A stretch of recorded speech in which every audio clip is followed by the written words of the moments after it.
ওং নমো ভগবতে বাসুদেবায়। শ্রীমদ্ ভাগবত গীতা অথ দ্বিতীয় অধ্যায় শ্লোক নাম্বার 7। গতদিন আমরা 6 নম্বর শ্লোক পর্যন্ত আলোচনা করেছিলাম। আজকে আমরা 7 নম্বর শ্লোক থেকে আলোচনা শুরু করছি। কার্পণ্য দোষোপহত স্বভাব পৃচ্ছামি তাং ধর্ম সম্ভ্রিয়োরোচ্যতা যচ্ছ্রেয় সন্নিশ্চিতং ব্রূহি তন্মে শিষ্যস্তেহোহং সাধিমং তং প্রপন্নম। কাপুরুষতা দোষে স্বভাব অভিভূত হয়েছে ও ধর্ম বিষয়ে আমার চিত্ত বিমূঢ় হয়েছে। আমি আপনার কাছে প্রার্থনা করছি, আমার পক্ষে যা কল্যাণকর তা নিশ্চয়পূর্বক আপনি দয়া করে বলুন। কারণ আমি আপনার শিষ্য, আপনার শরণাগত, আমার মঙ্গল করুন। শুধু শিক্ষা নয়, পথভ্রান্ত হলে রক্ষা করুন। लाद दे लदाए दे और लदाने वाला साथ चले। কখনো বোঝা পড়ে গেলে তা উঠাবে কে? অর্জুনের সমর্পণ এই ধরনের ছিল। এখানে অর্জুন পূর্ণ সমর্পণ করে দিলেন। এ পর্যন্ত তিনি নিজেকে শ্রীকৃষ্ণের স্তরেই মনে করেছিলেন, কিছু কিছু বিদ্যাতে নিজেকে শ্রেষ্ঠও ভেবেছিলেন। এখানে তিনি নিজের নিয়ন্ত্রণের দায়িত্ব শ্রীকৃষ্ণের হাতে তুলে দিলেন। সদ্গুরুর সাধনের শেষে অবস্থা পর্যন্ত হৃদয়ে স্থিত থেকে সাধকের সঙ্গে সঙ্গে চলেন। যদি তিনি সঙ্গে না থাকেন তবে সাধকের পক্ষে সাফল্য লাভ করা অসম্ভব। তাহলে গুরুদেব ছাড়া কোনো সাধনায় সিদ্ধ হওয়া কখনোই সেটা সম্ভব নয়। পিতামাতা যেমন কন্যার বিবাহ না হওয়া পর্যন্ত তাকে সংযমের শিক্ষা দিয়ে তার সংরক্ষণ করেন, তদ্রূপ সদ্গুরু নিজের শিষ্যকে অন্তরাত্মা থেকে রতি হয়ে প্রকৃতির কবল থেকে মুক্ত করে দেন। এখানে অর্জুন নিবেদন করলেন, কি বললেন তাহলে, যে কার্পণ্যজনিত দুর্বলতার প্রভাবে আমি এখন কিংকর্তব্য বিমূঢ় এবং আমার কর্তব্য সম্বন্ধে সম্পূর্ণ বিভ্রান্ত। মানে আমার কি করা উচিত আমি সেটা জানি না। এই অবস্থায় আমি তোমাকে জিজ্ঞাসা করছি, কি আমার পক্ষে শ্রেয়স্কর হবে তা আমাকে বলো। এখন আমি তোমার শিষ্য এবং সর্বতোভাবে তোমার শরণাগত, দয়া করে তুমি আমাকে নির্দেশ দাও। ভগবান শ্রীকৃষ্ণকে অর্জুন কথা বললেন, সম্পূর্ণ সারেন্ডার। জড় প্রকৃতির প্রভাবে জড়জাগতিক কার্যকলাপের দ্বারা মোহাচ্ছন্ন হয়ে সকলেই হতবুদ্ধি হয়ে পড়েন। জীবনের প্রতিটি পদক্ষেপে আমরা এই কিংকর্তব্য বিমূঢ়তা অনুভব করি। তাই সত্যদ্রষ্টা সদ্গুরুর শরণ নিতে হয়। তাহলে শুধু গুরু হলে হবে না, এবং সেটা সত্যদ্রষ্টা গুরু হতে হবে। আবার শুধু সত্যদ্রষ্টা হলে হবে না, তিনি সদ্গুরু হতে হবে, যিনি তার নিজের স্বার্থের কথা না ভেবে শিষ্যের স্বার্থের কথা ভাববে এবং শিষ্যকে এই ভববন্ধন থেকে মুক্ত করে জড়জাগতিক স্তর থেকে উন্নীত হবার জন্য সহযোগিতা করে ভগবত ধামের পথ নির্দেশ করবে। যিনি আমাদের জীবনের প্রকৃত উদ্দেশ্য সাধন করবার পথে পরিচালিত করবেন, এমন গুরু দরকার। জীবনের অনাকাঙ্ক্ষিত জটিল সমস্যাগুলি থেকে পরিত্রাণ পাবার জন্য সদ্গুরু শরণাপন্ন হবার উপদেশ সমস্ত বৈদিক সাহিত্যেই দেওয়া হয়েছে। এই সমস্যাগুলি ঠিক দাবানলের মতো, যা কারো প্রচেষ্টা ব্যতিরেকে আপনা থেকেই জ্বলে ওঠে। ঠিক তেমনি জগতের অবস্থা এমনই যে জীবনের কিংকর্তব্য বিমূঢ়তা আমরা না চাইলেও এই প্রকার বিভ্রান্তি আপনা থেকে উদ্ভূত হয়, তখন হয়তো সঠিকটাকেই ভুল মনে হয়, আবার ভুলটাকে সঠিক মনে হয়। কোনটা যে সঠিক কোনটা যে বেঠিক আমরা সম্পূর্ণ দিক হারিয়ে ফেলি। যেমন বর্তমান সমাজে এই ধর্ম নিয়ে যেভাবে বাণিজ্য চলছে, কীর্তনিয়ারা, ধর্মগুরুরা, প্রাতিষ্ঠানিক সম্প্রদায়গুলো যেভাবে উঠে পড়ে লেগেছে, কেউ ভগবত ধামে মুক্তির পথ দেখাচ্ছে না, সকলে যে যার ব্যবসা নিয়ে জাঁকিয়ে বসেছে। কেউ আগুন চায় না, তবু আগুন জ্বলে এবং আমরা হতবুদ্ধ হয়ে পড়ি। তাহলে আমরা বিভ্রান্ত হতে চাইছি না, কিন্তু তবুও পারিপার্শ্বিক পরিস্থিতি আমাদেরকে হতবুদ্ধি করে তুলছে। কোনটা ঠিক কোনটা বেঠিক আমরা সম্পূর্ণভাবে ভুলে গেছি আজ। বৈদিক জ্ঞান তাই উপদেশ দেয় জীবনের কিং কর্তব্য বিমূঢ়তার সমাধানের জন্য, আর সেই সমাধানের বিজ্ঞান হৃদয়ঙ্গম করবার জন্য গুরু পরম্পরার ধারায় সদ্গুরুর শরণাপন্ন হতে হবে।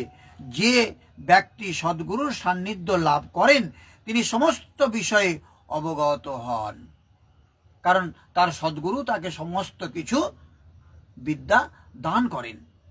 তাই জড়জগতের মোহর দ্বারা আবদ্ধ না থেকে সদ্গুরুর শরণাপন্ন হওয়া উচিত। এখন কিছু কিছু আধুনিক ছেলেমেয়েরা বলে যে আমি তো প্রতিদিন সকালবেলা সন্ধ্যাবেলায় ভগবানের নাম করি, আমি হরে কৃষ্ণ নাম বলি, আর আমার আর গুরুর কি দরকার। কেউ কেউ বলে থাকে আমার বাবা মাই আমার কাছে গুরু, আমি প্রতিদিন সকালবেলা বাবা মাকে প্রণাম করি। কেউ বলে থাকে আমার পতি পরম গুরু। আমি অস্বীকার করছি না, তাদের যুক্তিগুলো সম্পূর্ণ ঠিক, কিন্তু সেই ঠিক সর্বস্তরের ঠিকের থেকেও আরো বিশেষ কিছু আছে যেটা ভগবত ধামে নিয়ে যাবে। পতি পরম গুরু, সেই পতি ভগবত ধামে নিয়ে যাবার রাস্তা বলে দিতে পারে না। মাতা পিতা তারা আমাদের গুরু, কিন্তু ভগবত ধামের রাস্তা বলে দিতে পারে না। আমি যে 84 লক্ষ জন্ম ভ্রমণ করে এই পৃথিবীতে মানুষ জন্ম হয়েছি, তাহলে এর আগের জন্মগুলোতে আমার মাতা পিতা ছিল। প্রতি জন্মে আমি একটা করে মাতা পিতা পেয়েছি, কিন্তু সদ্গুরু প্রতি জন্মে আমি পাইনি। এই মনুষ্য জন্ম দুর্লভ জন্ম, এই জন্মে আমি সদ্গুরুর সন্ধান পেয়েছি। এবং তাই প্রত্যেকেরই উচিত বাবা মা গুরুদেব থাকার পরেও, পতি পরম গুরু থাকার পরেও একজন ভগবত ধামের পথপ্রদর্শক, একজন সদ্গুরুর শরণাপন্ন হওয়া উচিত। এটি এই শ্লোকের তাৎপর্য। কে জড়জগতের মোহের দ্বারা আচ্ছন্ন? যে মানুষ তার সমস্যাগুলি সম্বন্ধে অবগত নয়।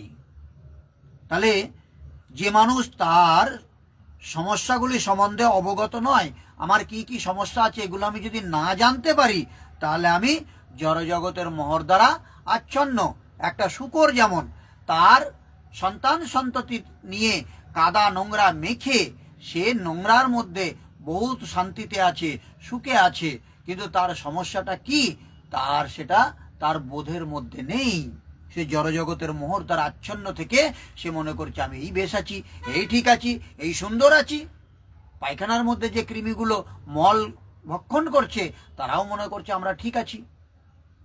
তেমনি ভাবে আমরাও মনুষ্য জন্ম পেয়েও আমরা যদি কখনো মনে করি আমরা ঠিক আছি, এই তো ডিজে ড্যান্স করছি ডিজের তালে তালে, আর আমরা অখাদ্য কুখাদ্য খাচ্ছি, যা কিছু ইচ্ছা মতো জীবনযাপন করছি, তাহলে আমরা এই তো বহুত আনন্দে আছি। এটাই জড়জগতের মহাচ্ছন্ন। কোনটা ঠিক কোনটা বেঠিক আমরা দেখতে পাচ্ছি না। একথা আমার কথা নয়, এটা বৃহদারণ্যক উপনিষদে 3 নম্বর স্কন্ধে 8 নম্বর অধ্যায়ের 10 নম্বর শ্লোকে কথা বলা হয়েছে। মহাচ্ছন্ন মানুষের বর্ণনা করে বলা হয়েছে, जो बा एतद्दक्कारंगार्गै विदित्तस्माल्कात प्रैते सक्रीपना। যে মানুষ তার মনুষ্য জীবনের সমস্ত সমস্যার সমাধান করে না এবং আত্মতত্ত্ব উপলব্ধি না করে কুকুর বিড়ালের মতো এই জগৎ থেকে বিদায় নেয়, সে কৃপণ। তাহলে আমরা এতদিন কি জানতাম কৃপণ কাকে বলে? না কৃপণ বলতে আমরা জানতাম যার কাছে অনেক টাকা পয়সা আছে, অনেক ধন সম্পত্তির সে মালিক, অনেক জমি জায়গা আছে, কোটি কোটি টাকার সে মালিক, অথচ দেখা যাচ্ছে সে তার প্রয়োজনে সেই টাকাগুলো খরচ করে না, তাকে আমরা কৃপণ বলতাম। কিন্তু এখানে বৃহদারণ্যক উপনিষদ কাকে বলল কৃপণ? না যে ব্যক্তি তার মনুষ্য জীবনের সমস্ত সমস্যার সমাধান করে না, এবং এই সমস্যার সমাধান না করে কুকুর বিড়ালের মতো জন্ম আর মৃত্যু, এই জন্মালো আর খেলো, খাওয়া দাওয়া করে আনন্দ উপভোগ করলো, সন্তান সন্ততির জন্মদান করলো আর মৃত্যুবরণ করলো, এদেরকে বলা হচ্ছে কৃপণ। কি আশ্চর্যের বিষয় যে সাধারণ মানুষ, তারা ভগবানকে চেনে না, তারা নিজেকে জানে না, তার সমস্যা কি সে বোঝার চেষ্টা করে না, জন্মালো আর মরল, এই ব্যক্তিরা হচ্ছে কৃপণ। কেন? এই মানব জীবন জীবের একটি অমূল্য সম্পদ। যদি জড়জাগতিক দিক দিয়েও দেখি, সত্যিই কি মানব জীবন অমূল্য সম্পদ নয়? আপনাকে বলছি, আপনি যে শুনছেন, যে আপনাকে যদি বলি আপনাকে 1 কোটি টাকা দেব, আপনার 2টো চোখ আমাকে দিয়ে দিন, দেবেন আপনি? 2 কোটি, 5 কোটি, 10 কোটি, 2টো চোখ আপনি দিয়ে দেবেন, অন্ধ হয়ে থাকবেন? আপনার হৃৎপিণ্ডটা দেবেন 10 কোটি টাকা দিলে? ফুসফুস, কিডনি 2টো? জড়জাগতিক দিক দিয়েও যদি ভাবি, তাহলে পারে কোনো কিছুর মূল্যায়ন করা যাবে না এই মনুষ্য শরীরটাকে। তো শরীর তো পরের কথা, এই মনুষ্য জীবন যে দুর্লভ জীবন, এই স্বাদের জীবন আর হবে না পাষাণে ভাঙিলে মাথারে, বাবা পাগলা গান গেয়ে গেছে। এই মনুষ্য জীবন যে এক অমূল্য সম্পদ, কারণ সে এটি সদ্ব্যবহার করে জীবনের সমস্ত সমস্যার সমাধান করতে পারে। আমাদের এই যে 84 লক্ষ জনম আমরা যে ক্রমান্বয়ে ঘুরছি, জন্ম মৃত্যু জন্ম মৃত্যু জন্ম মৃত্যু, এই যে ঘুরছি, এই পর্যায়ক্রম, এখানে নিষ্পত্তি ঘটতে পারে, আমরা মুক্তি পেতে পারি। এই মনুষ্য জীবনটাকে যদি আমরা সঠিকভাবে সদ্ব্যবহার করতে পারি, তাহলে আমরা আর জন্ম মৃত্যুর পাকচক্রে আমাদের আর ঘুরতে হবে না। এইরকম একটা দুর্লভ জনম, তাই যে এই অমূল্য সম্পদের সদ্ব্যবহার করে না, সে হচ্ছে কৃপণ। তাহলে এমন একটা দুর্লভ জীবন আমরা পেয়েছি, মনুষ্য জনম পেয়েছি, এই সুন্দর ভজনযোগ্য মানুষের শরীর পেয়েছি, আমার এই দেহটা আমি ভগবান শ্রীকৃষ্ণের সেবায় লাগাতে না পেরে আমি যদি এটাকে আমার ইচ্ছা মতো অন্য কাজে ব্যবহার করি, সন্তান উৎপাদনের জন্য যদি শুধু এইটাকে একটা ক্ষেত্র মনে করি, তাহলে পারে বড় ভুল হয়ে যাবে। তাহলে আমি কৃপণ। আমি শুধু আত্মীয় স্বজন, বাবা মা ভাই বোন, স্বামী পুত্র স্ত্রী, এদেরকে লালন পালন করে গেলাম, আমি ভগবানের সেবায় আমার দেহটা লাগালাম না, তাহলে আমি কৃপণ। প্রক্ষান্তরে যিনি যথার্থ বুদ্ধিমত্তা সহকারে এই দেহের সদ্ব্যবহার করে জীবনের সমস্ত সমস্যার সমাধান করেন, তিনি ব্রাহ্মণ। তাহলে ব্রাহ্মণ কিন্তু তাকে বলছে না যার গলায় পৈতে আছে বা একটা দড়ি ঝোলানো আছে। ক্ষমা করবেন, দড়ি তো একটা ছাগলের গলাতেও ঝোলানো থাকে, দড়ি তো একটা গরুর গলাতেও ঝোলানো থাকে, তাই বলে কি সে ব্রাহ্মণ নাকি? তাহলে ব্রাহ্মণ কাকে বলছে? ব্রাহ্মণের ছেলে কখনো ব্রাহ্মণ হতে পারে না, আবার হতে পারে। একজন ডাক্তারের ছেলে কখনো ডাক্তার হতে পারে না, আবার পারে। একটা ডাক্তারের ছেলে, সে ডাক্তারি পড়লো না, গলায় একটা স্টেথিস্কোপ কিনে নিয়েছে, স্টেথিস্কোপ ঝুলিয়ে সে পাড়ায় ঘুরে বেড়ালো, আমি ডাক্তার আমি ডাক্তার আমি ডাক্তার বললে তাকে কেউ ডাক্তার বলে মানবে নাকি? হ্যাঁ, সে যদি MBBS পড়ে, চিকিৎসা বিজ্ঞানে সে যদি পারদর্শী হয়, তাহলে তাকে ডাক্তার বলে মানা যাবে। তেমনি ভাবে যদি ব্রহ্মজ্ঞান কোনো ব্যক্তির হয়, সে মুচির ছেলে হোক, ম্যাথরের ছেলে হোক, তবু তো সে ব্রাহ্মণ। ব্রহ্মজ্ঞান যদি তার থাকে, এই মানুষের দেহটা, মানব শরীরটা সে ব্যবহার করে যদি সমস্যার সমাধান করতে পারে তাহলে সে ব্রাহ্মণ। তার চরণে আমার কোটি কোটি প্রণাম।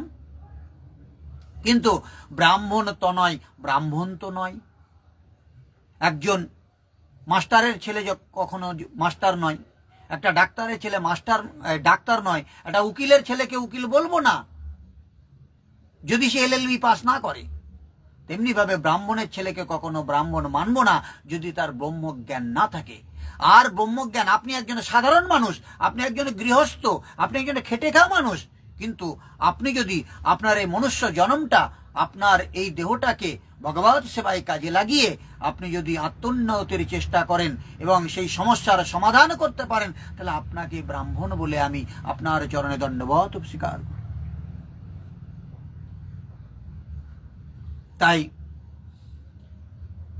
যতদকারঙ্গার্কি বিদিতস্মাল্লোকাৎ পৈতে স ব্রাহ্মণা।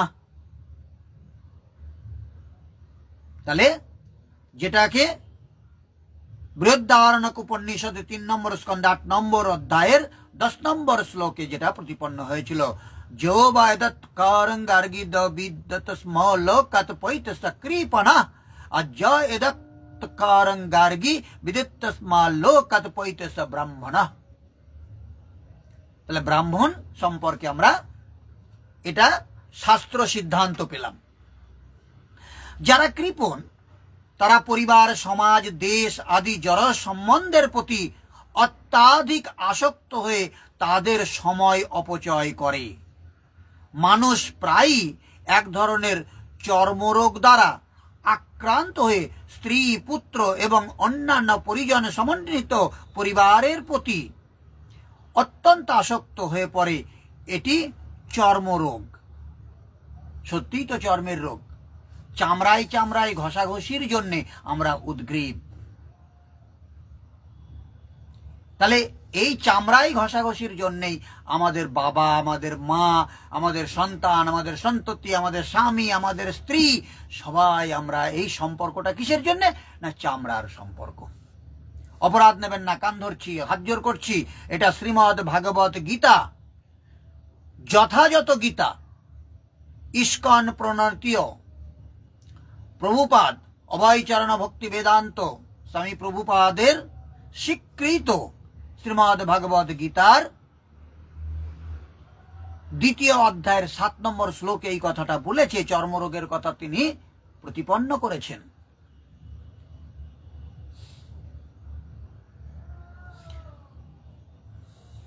এটি চর্মরোগ, কারণ দেহ বা চর্মের ভিত্তিতেই এই আত্মীয়তার বন্ধন গড়ে ওঠে।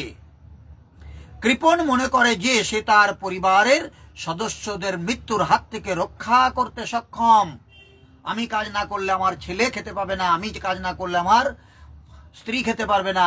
আর স্ত্রী মনে করে যে আমি রান্না না করলে আমি স্বামী খেতে পারবে না। কিন্তু সত্যি কি তাই?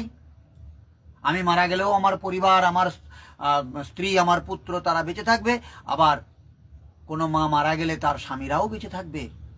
অতএব তার উপর নির্ভর করে সমাজ চলছে না, সংসার চলছে না, তারা চলছে না, উপলক্ষ মাত্র। নয়তো সে মনে করে যে তার আত্মীয় স্বজন বা সমাজ তাকে মৃত্যুর হাত থেকে রক্ষা করবে। এই ধরনের পারিবারিক বন্ধন এমনকি নিম্ন যোনি সম্ভূত পশুদের মধ্যেও দেখা যায়।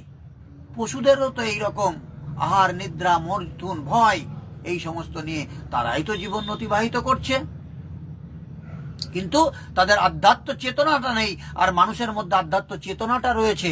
আর আমরা মনুষ্য জন্ম লাভ করেও সেই আধ্যাত্ম চেতনাটা যদি আমাদের ঘুম পাড়িয়ে রাখি, সেটা যদি জাগতে না দিই, তাহলে সে একজন সাধারণ পশুর থেকে আমার আর তফাৎ কোথায়? আমি আর পশু দুটোই সমান সমান। তারাও তাদের সন্তানদের যত্ন করে, আমি আমাদের সন্তানদের যত্ন করছি, তো পশুও যে আমিও তাই। বুদ্ধিমত্তা সম্পন্ন হওয়ার ফলে অর্জুন বুঝতে পেরেছিলেন যে আত্মীয় পরিজনদের প্রতি তার মমতা এবং তাদের মৃত্যুর হাত থেকে রক্ষা করার বাসনাই ছিল তার মোহাচ্ছন্ন হয়ে পড়বার কারণ। যদিও তিনি বুঝতে পেরেছিলেন যে তার যুদ্ধ করা কর্তব্য তাকে সম্পাদন করতেই হবে, কিন্তু আবারও বলি, এটা কিন্তু বাহ্যের যুদ্ধের কথা বলা হচ্ছে না, আমার অভ্যন্তরীণ যুদ্ধের কথা বলছি। কিন্তু তবুও কৃপণতা জনিত দুর্বলতার ফলে তিনি তার সেই কর্তব্য সম্পাদন করতে পারছিলেন না। তাই তিনি পরম গুরু ভগবান শ্রীকৃষ্ণের কাছে এই সমস্যার সমাধানের উপায় প্রদর্শন করবার জন্য আবেদন করেছেন। তিনি ভগবান শ্রীকৃষ্ণের কাছে নিজেকে শিষ্যরূপে সমর্পণ করেছেন। সেটাই করতে হয়, সেটা কর্তব্য এবং এটা করা উচিত। শ্রীকৃষ্ণকে তিনি তার বন্ধুরূপে সম্ভাষণ করছেন না। গুরু ও শিষ্যের মধ্যে যে কথা হয় তা অত্যন্ত গুরুত্বপূর্ণ এবং এখন অর্জুন তাই গভীর গুরুত্বের সঙ্গে পরম গুরু শ্রীকৃষ্ণের সঙ্গে আলোচনা করতে চান। গুরুরা সবসময় শিষ্যদের কাছে সহজ সরল হয়ে যেতে চায়, কিন্তু তাই বলে গুরুর মাথার ওপর উঠে বন্ধুত্ব করার কোনো কারণ নেই। গুরুর হৃদয়ে জায়গা দিয়েছে, মাথায় ওঠার চেষ্টা করা আমাদের মূর্খামি হবে। অর্জুন সে ভুল করেননি। তাই শ্রীকৃষ্ণ ভগবদ গীতার তত্ত্ববিজ্ঞানের আদি গুরু এবং অর্জুন গীতার তত্ত্ব সম্বন্ধে অবগত প্রথম শিষ্য। অর্জুন কিভাবে ভগবদ গীতার জ্ঞান উপলব্ধি করেছিলেন তার ব্যাখ্যা ভগবদ গীতাতেই দেওয়া হয়েছে। আর তা সত্ত্বেও মূঢ় জড় পণ্ডিতেরা ব্যাখ্যা করে যে শ্রীকৃষ্ণ নামক কোনো পুরুষের কাছে আত্মসমর্পণ করবার কোনো প্রয়োজন নেই, কিন্তু শ্রীকৃষ্ণের অন্তঃস্থিত প্রকাশিত তত্ত্বকে উপলব্ধি করতে হবে। শ্রীকৃষ্ণের অন্তর আর বাইরের মধ্যে কোনো প্রভেদ নেই, আর এই জ্ঞান যার নেই সেই মহামূর্খের প্রতি গীতার মর্ম উপলব্ধি করা কখনোই সম্ভব নয়। আজ আমরা এই পর্যন্তই আলোচনা রাখব। আগামী দিন আমরা 8 নম্বর শ্লোকটা পড়ব। তাহলে আমাদের সম্পূর্ণ কাজ হচ্ছে যে আমরা কিংকর্তব্য বিমূঢ়, কোনটা সঠিক কোনটা বেঠিক আমরা বুঝি না। এই দুর্লভ মানব জনম পেয়ে আমাদের সেটাকে কোন কাজে ব্যবহার করা উচিত সেটা আমরা বুঝতে পারছি না।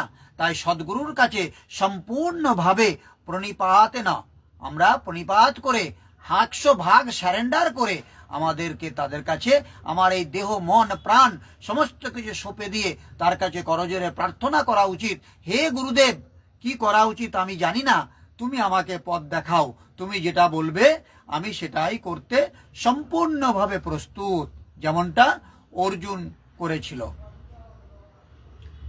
ওং সর্বে ভবন্তু সুখিনঃ, সর্বে সন্তু নিরাময়া, সর্বে ভদ্রাণি পশ্যন্তু, মা কশ্চিৎ দুঃখভাগ ভবেৎ। ওং শান্তি শান্তি শান্তি। সমস্ত মানুষ সুখী হোক, সমস্ত মানুষ রোগমুক্ত হোক, সমস্ত মানুষকে আমি দেখতে চাই তারা যেন কোনো দুঃখ ভোগ না করে। হরে কৃষ্ণ।